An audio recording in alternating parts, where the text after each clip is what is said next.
Now, this year's World Economic Forum is focusing on global leadership challenges for the year ahead.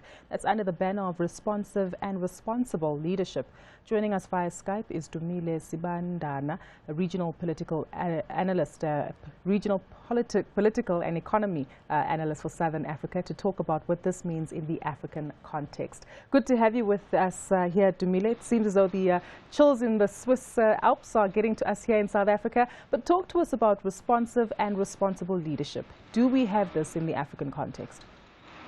Indeed. Thanks for having me, Guru. So basically, as far as Africans or the African continent as a whole, it is something we are deeply lacking in. Just as far as, the political will to do things right, as well as have government set up to articulate the will of the people as far as providing the necessary services.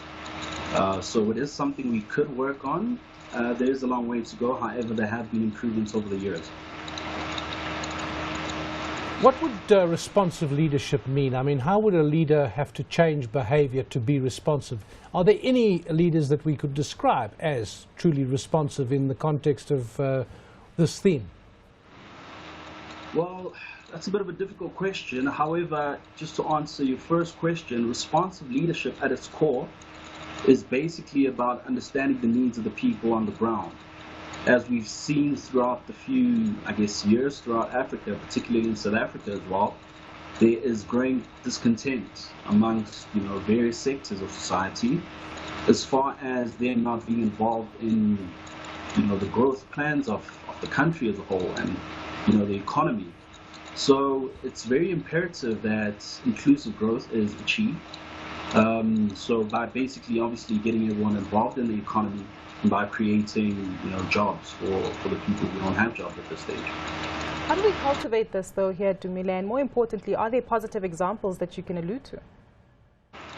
Well, by cultivating it would first entail having the right structures in place, having accountable governments that do obviously listen to the people, and not just listening to the people, but governments that will ensure that they do what's right and what's equitable for society.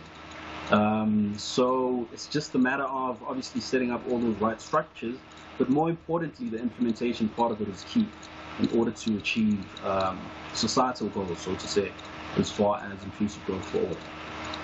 In the end, responsive leadership depends on the people electing leaders or allowing leaders to continue. So, I mean, there's a political element to this. It's obviously like mom and apple pie, as the Americans say, a good thing to have. But the political processes, are they in place? I mean, there's a long way to go before most countries' political processes start thinking about these concepts as opposed to the more basic stuff. Sure, indeed.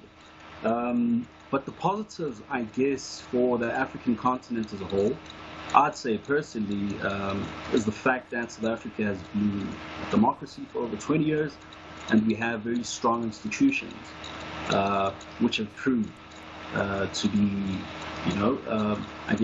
doing what's necessary in order to uphold our democracy as a whole.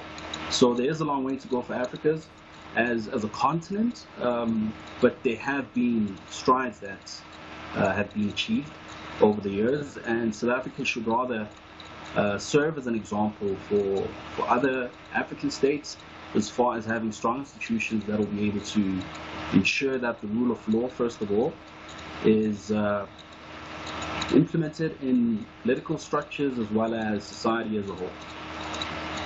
Dumile, we'll have to leave it there for today. Thank you so much for your time.